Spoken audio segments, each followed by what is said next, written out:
El propio Goethe narró su vida en un libro autobiográfico, Poesía y Verdad, 1811 y SS.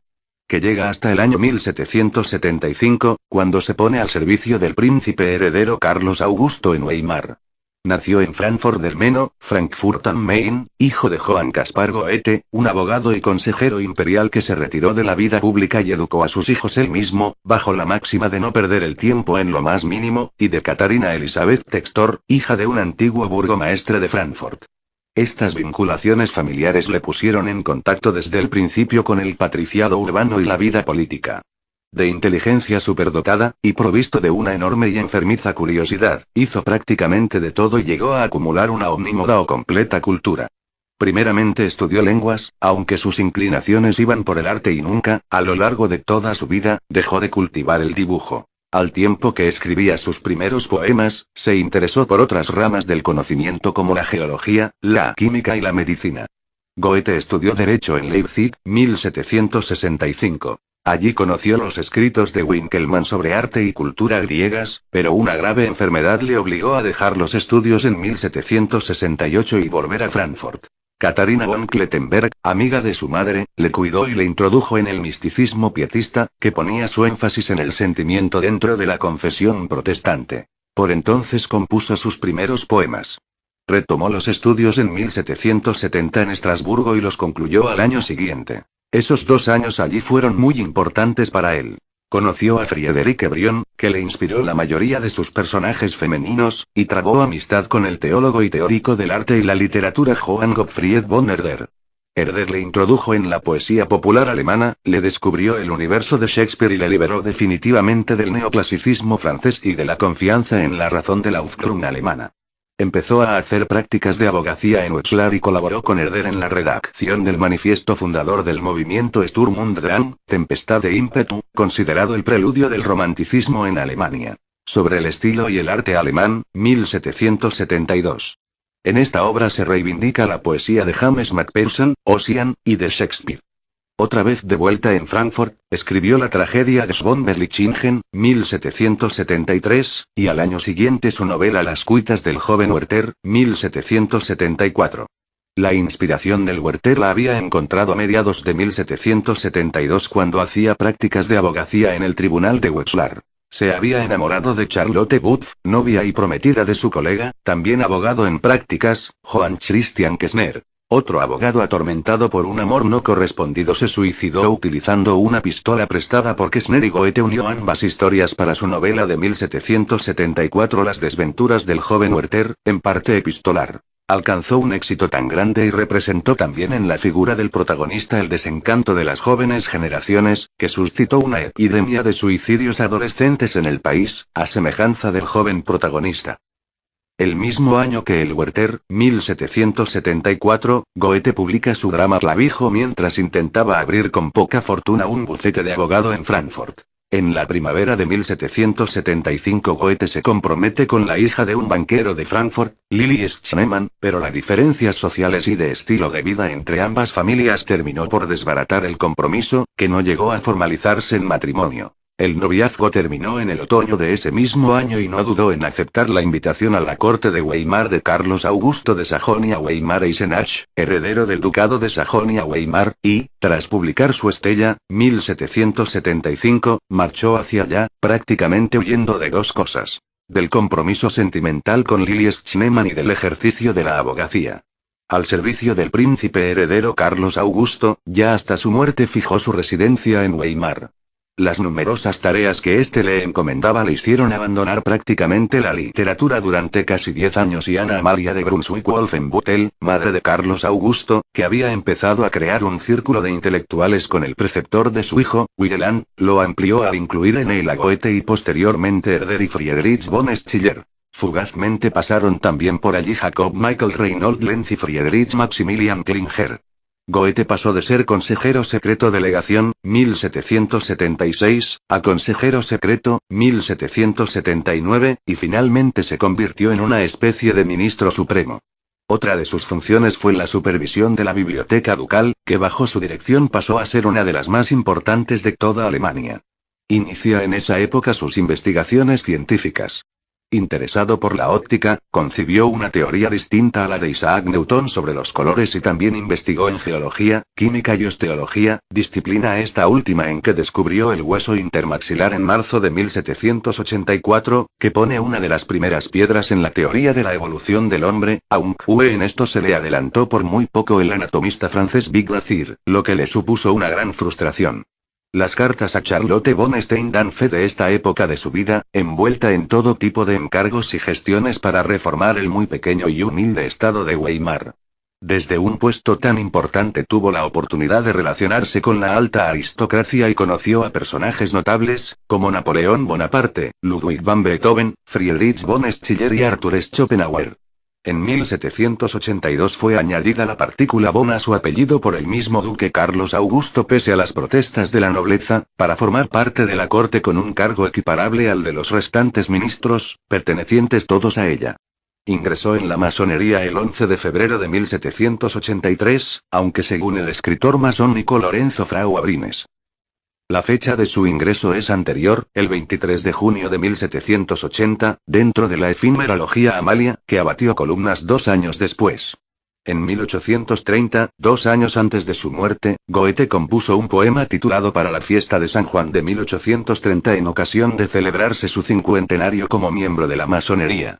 A su condición de masón y a su paso por la masonería, así como a otras aficiones que al parecer cultivó, se atribuye influencia en su obra, especialmente en Fausto. Por otra parte, seguía profundizando en el estudio del teatro de William Shakespeare y de Pedro Calderón de la Barca, algunas de cuyas obras, por ejemplo, El Príncipe Constante de Calderón, hace representar con éxito como encargado del teatro en la corte de Weimar. En estas funciones empezó a cartearse con Schiller. Las lecturas teatrales de estos autores amplían notablemente los horizontes de su espíritu. Le domina además el entusiasmo ante la falsa poesía céltica de Ossian y escribe un famoso monólogo del gran dios del romanticismo, Prometeo, que personificaba el genio rebelde de los creadores y del cual se sintió justamente orgulloso. Fue como la mecha que provocara el estallido que descubrió y sacó a plena luz las más secretas condiciones de hombres dignos. Poesía y verdad, Liv. XV. Así fue en efecto, en lo referido al movimiento conocido como titanismo, uno de cuyos más preclaros representantes fue Giacomo Leopardi. Merced a Goethe, Weimar se convirtió en el auténtico centro cultural de Alemania. Allí compuso poemas inspirados por Charlotte von Stein y empezó la redacción de sus obras más ambiciosas, como sus dramas Ifigenia en Tauride, 1787, Egmont y Fausto, que luego revisaría a fondo tras la profunda impresión que recibió en su trascendental viaje a Italia, 1786-1788, que cambió su desequilibrada estética romántica por el equilibrio clásico. Empezó en Venecia, donde compuso sus epigramas venecianos, y terminó en Roma, donde estudió la cultura grecolatina a fondo. De esta época son sus elegías romanas. El viaje a Italia supone el comienzo de su período clásico. Sin embargo, a su regreso a Weimar en 1788 se encuentra una gran oposición a su nueva estética. Es más, se forma un cierto escándalo cuando llega de divulgarse que desde ese mismo año vive amancebado con una jovencita, Christiane Vulpius, 1765-1816, que le dio al año siguiente un hijo, Julius Augusto Alter von Goethe, 1789-1830. 4 abortos sucesivos posteriores inducen a creer que entre ambos había incompatibilidad de grupos sanguíneos, en aquella época desconocida. Goethe legitimó a su único hijo en 1800. No abandonó completamente su pretensión de labrarse una carrera científica. En Zur Farbenlehre, 1810, intentó refutar con poca fortuna la teoría de los colores de Newton. En el primer volumen de esta obra se halla la que es sin duda la primera historia comprensiva de la ciencia.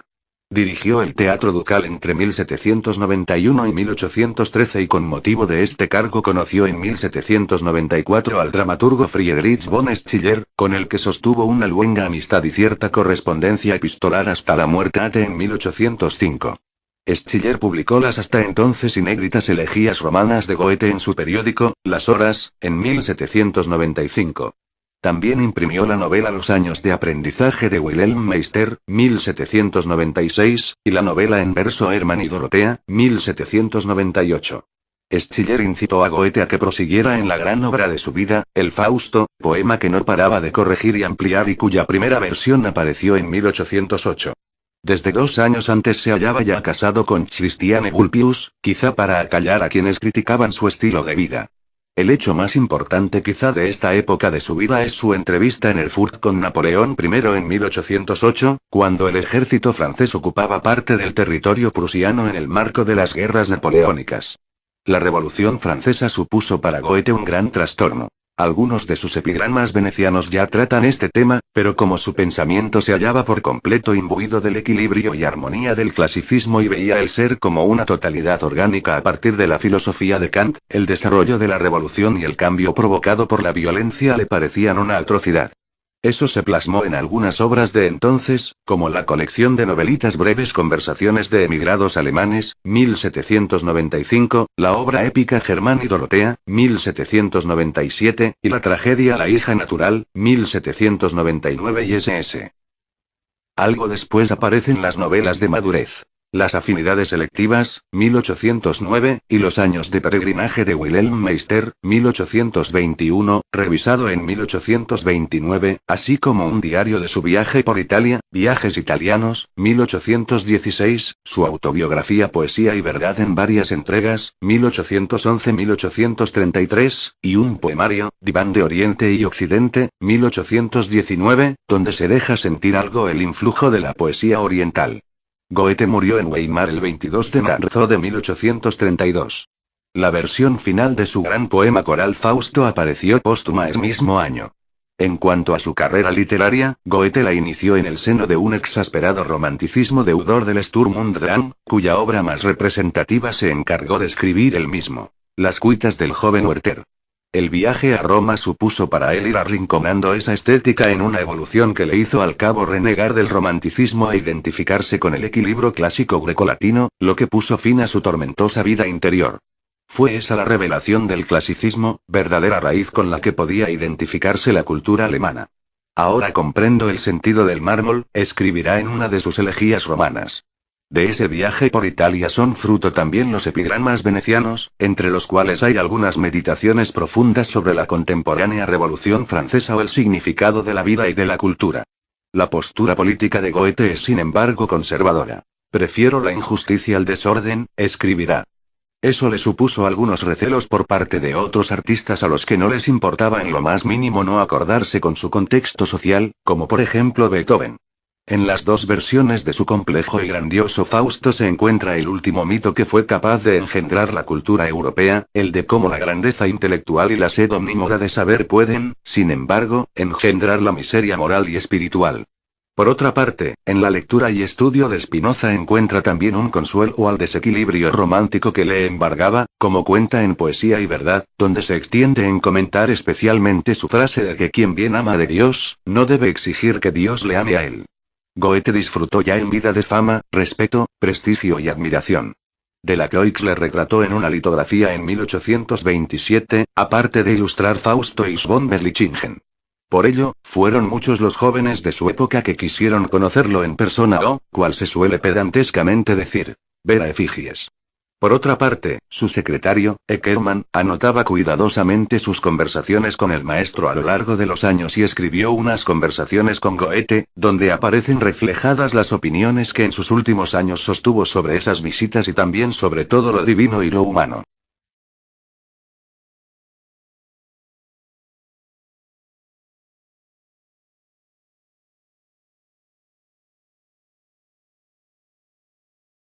Esos 2 años allí fueron muy importantes para él. Conoció a Friederike Brion, que le inspiró la mayoría de sus personajes femeninos, y trabó amistad con el teólogo y teórico del arte y la literatura Johann Gottfried von Herder. Herder le introdujo en la poesía popular alemana, le descubrió el universo de Shakespeare y le liberó definitivamente del neoclasicismo francés y de la confianza en la razón de la Aufklärung alemana. Empezó a hacer prácticas de abogacía en Wetzlar y colaboró con Herder en la redacción del manifiesto fundador del movimiento Sturm und Drang, Tempestad de ímpetu, considerado el preludio del romanticismo en Alemania. Sobre el estilo y el arte alemán, 1772. En esta obra se reivindica la poesía de James Macpherson, Ossian, y de Shakespeare. Otra vez de vuelta en Frankfurt, escribió la tragedia de von Berlichingen, 1773, y al año siguiente su novela Las cuitas del joven Werther, 1774. La inspiración del Werther la había encontrado a mediados de 1772 cuando hacía prácticas de abogacía en el tribunal de Wetzlar. Se había enamorado de Charlotte Butz, novia y prometida de su colega, también abogado en prácticas, Johann Christian Kessner. Otro abogado atormentado por un amor no correspondido se suicidó utilizando una pistola prestada por Kessner, y Goethe unió ambas historias para su novela de 1774 Las desventuras del joven Werther, en parte epistolar. Alcanzó un éxito tan grande y representó también en la figura del protagonista el desencanto de las jóvenes generaciones, que suscitó una epidemia de suicidios adolescentes en el país, a semejanza del joven protagonista. El mismo año que el Werther, 1774, Goethe publica su drama Clavijo mientras intentaba abrir con poca fortuna un bufete de abogado en Frankfurt. En la primavera de 1775 Goethe se compromete con la hija de un banquero de Frankfurt, Lili Schneemann, pero las diferencias sociales y de estilo de vida entre ambas familias terminó por desbaratar el compromiso, que no llegó a formalizarse en matrimonio. El noviazgo terminó en el otoño de ese mismo año y no dudó en aceptar la invitación a la corte de Weimar de Carlos Augusto de Sajonia-Weimar-Eisenach, heredero del ducado de Sajonia-Weimar, y, tras publicar su Estella, 1775, marchó hacia allá, prácticamente huyendo de dos cosas: del compromiso sentimental con Lili Schneemann y del ejercicio de la abogacía. Al servicio del príncipe heredero Carlos Augusto, ya hasta su muerte fijó su residencia en Weimar. Las numerosas tareas que éste le encomendaba le hicieron abandonar prácticamente la literatura durante casi 10 años, y Ana Amalia de Brunswick-Wolfenbüttel, madre de Carlos Augusto, que había empezado a crear un círculo de intelectuales con el preceptor de su hijo, Wieland, lo amplió al incluir en él a Goethe y posteriormente Herder y Friedrich von Schiller. Fugazmente pasaron también por allí Jacob Michael Reinhold Lenz y Friedrich Maximilian Klinger. Goethe pasó de ser consejero secreto a correspondencia epistolar hasta la muerte en 1805. Schiller publicó las hasta entonces inéditas elegías romanas de Goethe en su periódico, Las Horas, en 1795.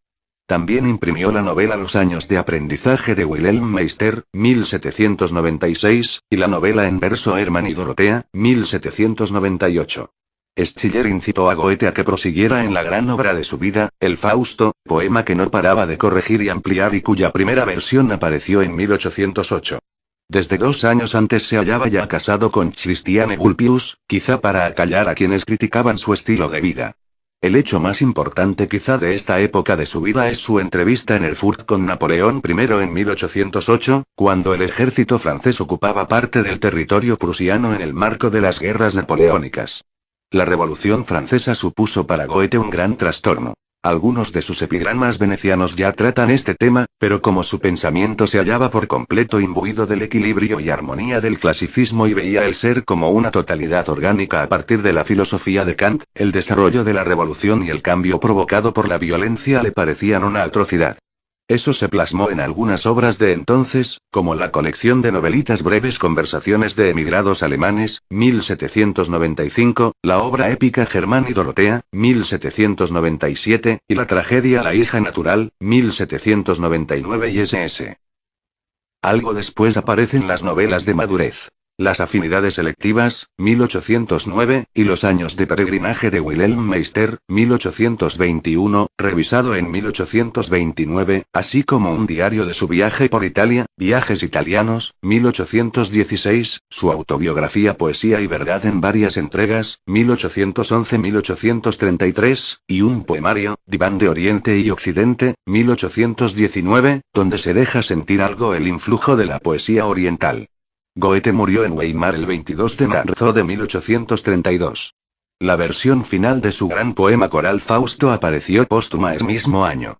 En cuanto a su carrera literaria, Goethe la inició en el seno de un exasperado romanticismo deudor del Sturm und Drang, cuya obra más representativa se encargó de escribir él mismo: Las cuitas del joven Werther.